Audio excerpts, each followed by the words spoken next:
bonjour Madeleine. alors dalal ak jàmm ci plateau bi. merci beaucoup.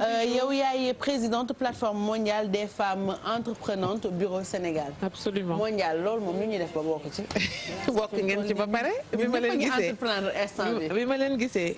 xool ni ngeen di yëngoo li ngeen di mayee ci plateau bi ma xam ne bokk ngeen ci ba pare. ñu ngi entreprendre absolument. d'accord tey dafa am benn journée boo xamante ne moom la ñu nar a waxtaanee muy JIFA journée internationale de la femme africaine ñu nar ko célébrer demain. absolument.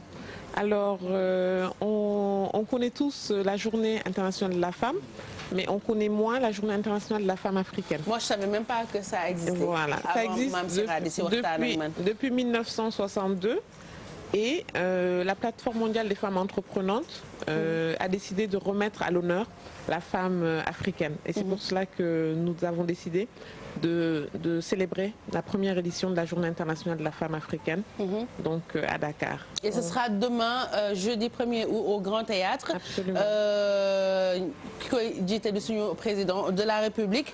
Et pour thème bi, vous allez parler de leadership et entrepreneuriat féminin, opportunités d'éthique dans l'autonomisation des femmes et des filles. Pourquoi ce choix? Parce qu'aujourd'hui, les TIC sont incontournables. Ils nous permettent, nous, aujourd'hui, de communiquer d'où qu'on soit, où qu'on soit, et encore plus pour les femmes entreprenantes. Aujourd'hui, comme j'ai l'habitude de dire, une maman qui est à Kédougou et qui veut promouvoir ses produits, elle a juste besoin de faire une belle audio ou une belle vidéo et promouvoir ses produits et les vendre au Burkina ou même en Nouvelle-Zélande. C'est clair. Et donc, les TIC sont vraiment une opportunité de développement et d'autonomisation des femmes. Ku wax autonomisation jigéen wax li muy mënal boppam.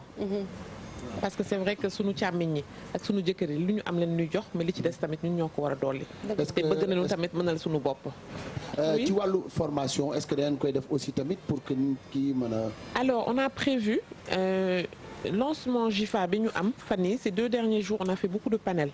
On a eu 2 journées de panels très très intéressants où on a invité des experts du ministère et en face des gens qui ont l'expérience dans leurs différents métiers. Donc on a parlé de l'accès au foncier, du maintien des filles à l'école, de la déscolarisation, on a parlé du stress des femmes parce que les femmes ont fait plusieurs choses en même temps. Nous sommes très très stressés. Absolument.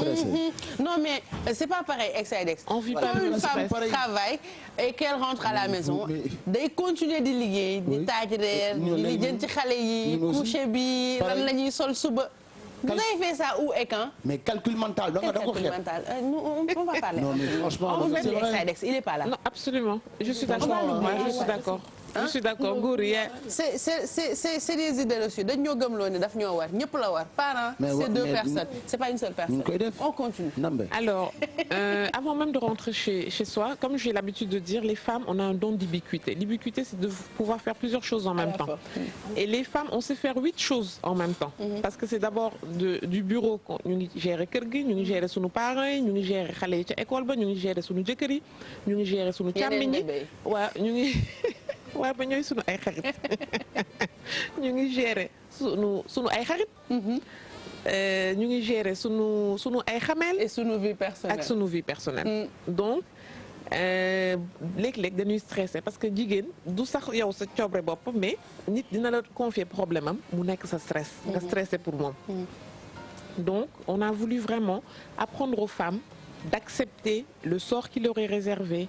On a eu hier la visite d'un nutrithérapeute très réputé, Dr Tamba, pour ne pas le nommer, qui nous a expliqué comment accepter notre sort, comment accepter la vie que nous menons, comment gérer notre stress au quotidien, prendre soin de nous, prendre soin de notre alimentation, prendre soin de nos habitudes, améliorer nos habitudes.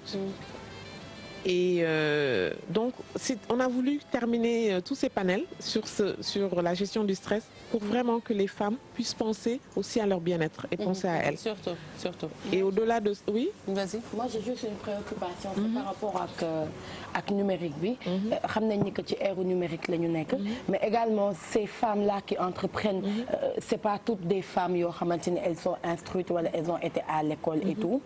Donc, fii jamono toll ñu nekk ci ère numérique numérique wala ère digital c'est comme vous voulez am na ñoo xamante ni comme vous l'avez dit seen liggéey foofu lay jaar donc ñenn ñi mën nañ ci réussir tout comme ñeneen ñi mën nañ ci échec wala ñu subir ci ñu turiande leen wala ak yeneen ak yeneen est-ce que vous parvenez quand même à jàppale jigéen ñi ci ñu mën ci génn parce que quand même jóge ci benn étape bëgg a dem ci beneen étape c'est pas donné à tout le monde te gis nañ ni que léegi même natt yi voilà donc même natt yi ak yeneen dafa virer ci numérique bi.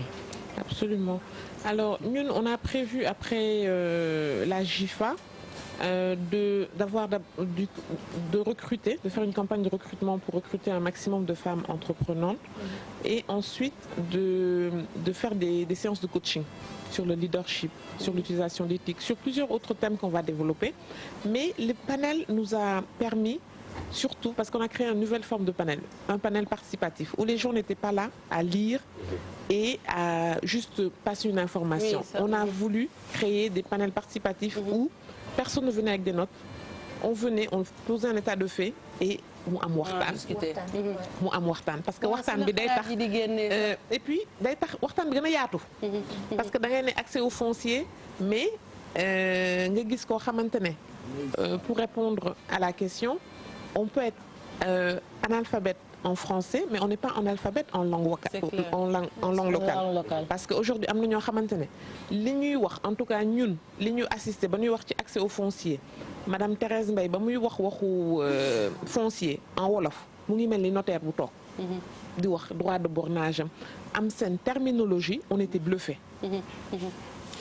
léegi pour participer si journée bi. kan moo mun ñëw participer comment les gens peuvent faire pour accéder pour ñëw bokk ci waxtaan bi fekkee panel yi mu mën leen jëriñ. Alors malheureusement panel yi jàll na ba pare. mais on en prévoit d'autres. Demain on a la cérémonie officielle de lancement parce qu'on a nos amis du bureau les PLAM-FET du Burkina. Et de la Côte d'Ivoire qui sont là. Il y a une exposition et donc les gens qui peuvent passer, ils sont les bienvenus pour venir assister à l'ouverture officielle de la JIFA. Moi j'ai vu pays à l'honneur de la Côte d'Ivoire. Pourquoi le choix? Parce que la Côte d'Ivoire, parce qu'aujourd'hui la présidente du conseil d'administration de la PLAM est ivoirienne, Madame Désiré Dioman, et c'est là où il y a la PLAM est le plus développée. Voilà, parce que et pour finir ku leen bëgg a rejoindre ah. waaw ku bëgg a rejoindre plateforme bi naka lay def. 78 waa Niambassane dama ko ci Niambass en fait. Si la femme sénégalaise par rapport à la femme du monde. Oui. Est-ce que noo leen gisee ban rang la ñu am wala ban statut est-ce que ñu ngi góorgóorlu par rapport ak. alors ñun femmes sénégalaises yi on est quand même des pionnières. parce que boo dégloo femme sénégalaise bu ñu toogee man tey ñun ñii ñu mën toog ci plateau yi ak yëpp sunu ay yaay sunu ay aînés. Annette Mbaye Derneville. ñoom professeur Ndioro Ndiaye nga xamante ne pendant 2 jours elle a passé la journée avec nous. ñoom Marie-Angélique Savané. quand même on a quand même eu des pionnières qui se sont battues pour nous. aujourd'hui exactement de nous baliser. yoon bi léegi à nous aujourd'hui de prendre la relève et de le faire aussi avec notre environnement socio-culturel parce qu'on n'a pas les mêmes préoccupations. mais nag duñ leen fàtte ginnaaw moo tax démb ak fan yëpp ñoom Tata Dior Falso maa ngi koy nuyu. ñoom professeur Ndioro Ndiaye. ñoom madame le ministre des mines ñoom ñëpp ñëw nañu toog Sophie Gladima ñëw toog wax ñu seen xalaat ci li ñuy def waxtaan bokk ci waxtaan yi yaatal ko parce que il faut que ñu dialogue intragénérationnel bu amul duñ dem. il faut ñu tibbee ci ñoom pour jéem a avancer. am na bande annonce boo leen indaale ñu xool ko. ba soog a ñëwaat ci Sous le patronage de son Excellence Monsieur Macky Sall, président de la République du Sénégal, et de Madame Marième Sall, première dame de la République du Sénégal, sous l'égide de la plateforme mondiale des femmes entreprenantes et sous le parrainage d'honneur de Madame Aminata Touré, présidente du Conseil économique, social et environnemental, et sous le parrainage de Madame Ndeye Saly Diop Dieng, ministre de la Femme, de la Famille, du Genre et de la Protection des Enfants, Madame Aminata Mbengue Ndiaye, ministre de la Pêche et de l'Économie maritime, Madame Sophie Gladima Siby, ministre des Mines, de la Géologie, Madame Aminata Aminata Assom Diatta, ministre du Commerce et des petites et moyennes entreprises, Madame Néné Fatoumata Tall, ministre de la Jeunesse, Madame Zahra Iyane Thiam, ministre de la Microfinance et de l'Économie sociale solidaire, Madame Ndeye Tické Ndiaye Diop, ministre de l'Économie numérique et des télécommunications, Professeur Ndioro Ndiaye, ministre conseiller à la présidence de la République, modératrice des 3 ateliers, Monsieur Abdou Karim Fofana, ministre de l'Urbanisme, du Logement et de l'Hygiène publique, le professeur Massamba Gueye, ministre conseiller à la présidence de la République, avec le soutien de Madame Marième Ndiaye, directrice de la 2STV, Madame Soham Wardini, maire de la ville de Dakar, Madame Dior Falso, magistrat à la retraite, première femme procureure, du collectif des femmes parlementaires, du réseau Sigil Jigéen, de l'association des femmes juristes AGS, du directoire national des femmes en élevage, du réseau national des femmes rurales du Sénégal, de Madame Nir Solange Meng, vice-présidente FESTIC et ambassadeur pour le Sénégal, Women in Africa, Madame Marie-Lolo Diagne, styliste, Monsieur Racine Talla, directeur général de la RTS, Dr Kader Benjeloum, SOS dentiste, Phoenix Sénégal, Plamf Bureau Côte d'Ivoire, Plamf Bureau Burkina Faso, la plateforme mondiale des femmes entreprenantes, Bureau Sénégal célèbre la journée internationale de la femme africaine, la JIFA, du 29 juillet au 1er août au Grand Théâtre National de Dakar. Thème, leadership et entrepreneuriat féminin, opportunités d'éthique, l'autonomisation des femmes et des filles. La cérémonie officielle aura lieu le jeudi 1er août 2019 à partir de 10h. Au programme 3 ateliers et une exposition vente des produits de nos terroirs africains dans le hall du Grand Théâtre National de Dakar. Le pays à l'honneur est la Côte d'Ivoire. Contact 78 605 90 90 ou le 78 605 91 91. Voilà loolu moo nekkoon donc suñu baan annonce est-ce que toog nga bàyyi gan gi yow bu ñuy wax ngay wax bu ñuy pub ngay wax ay question nga posé question. dama doon waxtaan ak moom amul scotch jottali ma ko jàpp ci dégg nga merci beaucoup voilà non xaaral buñ ko créé dañuy bëggaat mu waxtu duñ ko mën te comme alaaji sama fan duñ wàññi say fan léegi ñaar laay ñëw sant leen yàlla wàññi ngeen sama fan li nga wax rëy na de li nga wax ngeen wàññi ma léegi maa ngi leen di li nga wax rëy na sant leen yàlla wàññi ngeen samay fan bi nga wax rëy na de wàññi ngeen samay jours yi may ñëw fii yow leen laa dañ la fee bëgg ba ci kanam lundi la woon mardi mercredi jeudi bàyyi ñu scotch léegi lundi mercredi laay ñëw yoon may naa leen ko waaye nag quand même may na ma wax nag sama moo tax ngay cumulé bu ñu toogee pause nga dem ràcc ak gan yi nga wax sa wax waaw ngeen débrouillé da ngeen di ñëw chaque jour man damay ñaari fan la am sama ñaari fan aywa dimbali leen ma ngir yàlla ngeen filmé ma Pape Doudou boo leen doon neexee bu la neexee nag ngeen andi ma benn yoon par semaine yeew leen il faut sama lundi mercredi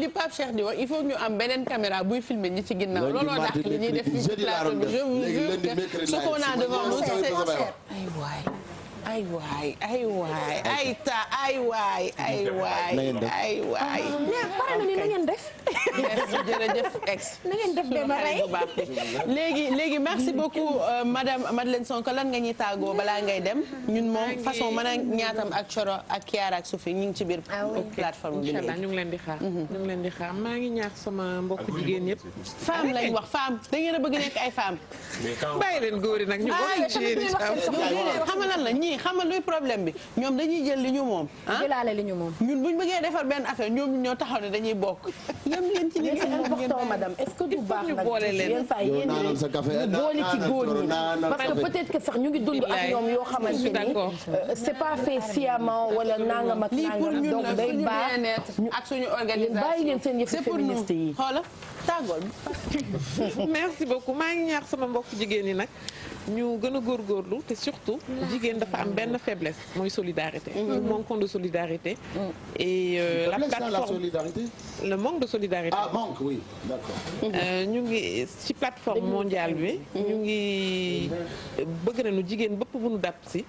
solidaire solidaire mooy baalante mën jàllale te ñu muñalante jàppalante pour avancer. Merci beaucoup en tout cas rendez-vous bi demain la Grand Théâtre pour journée internationale de la femme africaine ñi koy def di plateforme mondiale de femmes entreprenantes joxe na numéro yi tout à l'heure pour képp koo xamante ne bëgg nga ci information wala nga bëgg ci bokk merci beaucoup d'être passé sur ce plateau donc